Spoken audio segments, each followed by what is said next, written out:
Hello friends, welcome to my channel. இன்றைக்கி நாம் முட்டை கிரேவி எப்படி செய்யலான்னு பார்க்கலாம்.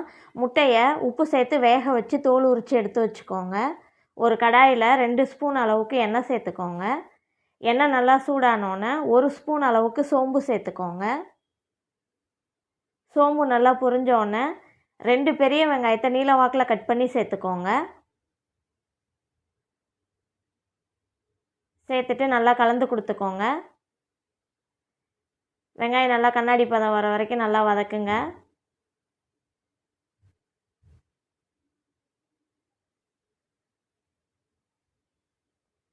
வெங்காயம் நல்லா வதங்கி வந்தோடனே ஒரு 8 பல்லு அளவுக்கு பூண்டு தோல் உரித்து சேர்த்துக்கோங்க.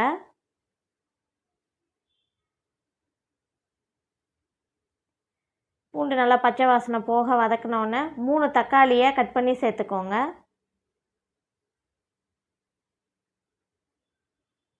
சேர்த்துட்டு நல்லா கலந்து கொடுங்க. உப்பு தேவையான அளவுக்கு சேர்த்துக்கோங்க. மிளகாத்தூள் 1 ஸ்பூன் அளவுக்கு சேர்த்துக்கோங்க.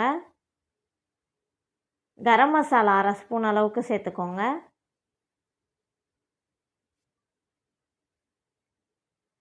மஞ்சத்தூள் ஒரு 1/4 ஸ்பூன் அளவுக்கு சேர்த்துக்கோங்க. சேர்த்துட்டு அடுப்பை லோ ஃப்ளேமில் வச்சுட்டு நல்லா கலந்து கொடுத்துக்கோங்க.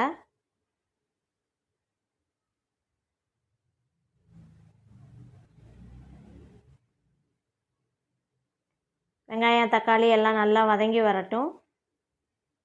கருவேப்பிலை கொஞ்சமாக சேர்த்துக்கோங்க. சேர்த்துட்டு நல்லா கலந்து கொடுத்துக்கோங்க. தக்காளி நல்லா வதங்கி வந்தோடனே தேங்காய் துருவல் நல்லா தாராளமாக ஒரு கைப்பிடி அளவுக்கு தேங்காய் துருவல் சேர்த்துக்கோங்க. சேர்த்துட்டு நல்லா கலந்து கொடுத்துக்கோங்க.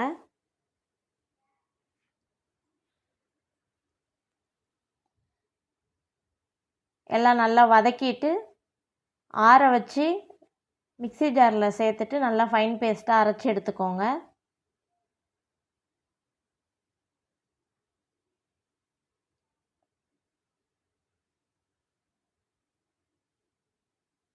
ஆறினோடனே ஜாருக்கு மாற்றி கொஞ்சமாக தண்ணி சேர்த்து நல்லா ஃபைன் பேஸ்ட்டாக அரைச்சிக்கோங்க.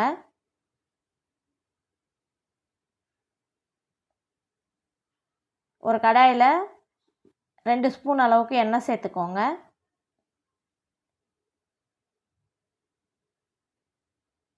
எண்ணெய் நல்லா சூடானோன்னே 1 ஸ்பூன் அளவுக்கு கடுகு உளுந்து சேர்த்துக்கோங்க.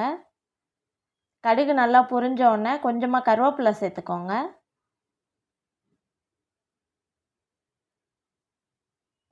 கருவேப்பிலை சேர்த்துட்டு நாம் அரைச்சி வச்சுருக்க வெங்காயம் தக்காளி பேஸ்ட்டு சேர்த்துக்கோங்க.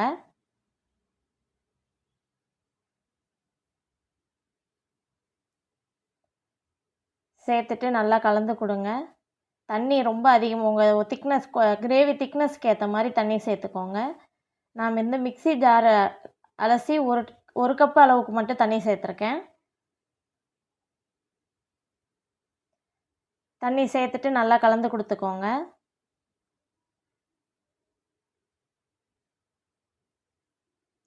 அடுப்பு ஹை ஃப்ளேம்லேயே இருக்கட்டும், நல்லா கொதித்து வரணும். கிரேவி நல்லா கொதித்து வந்தோடனே நாம் வேக வச்சுருக்க முட்டையை சேர்த்துக்கலாம். முட்டை சேர்க்கும்போது 4 கீரல் போட்டு சேர்த்துக்கோங்க. அப்போ தான் முட்டை உள்ள மசாலா இறங்கும்.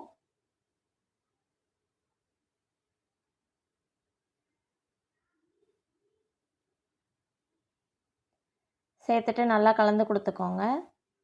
மல்லித்தழை கொஞ்சமாக கட் பண்ணி சேர்த்துக்கோங்க. அவ்வளோதான் ஃப்ரெண்ட்ஸ், நம்மளோட முட்டை கிரேவி ரெடி ஆயிடுச்சு. இது சப்பாத்திக்கு, தோசைக்கு, சாதத்துக்கு எல்லாத்துக்குமே சூட் ஆகும். செஞ்சு பார்த்துட்டு கமெண்ட் பண்ணுங்கள்.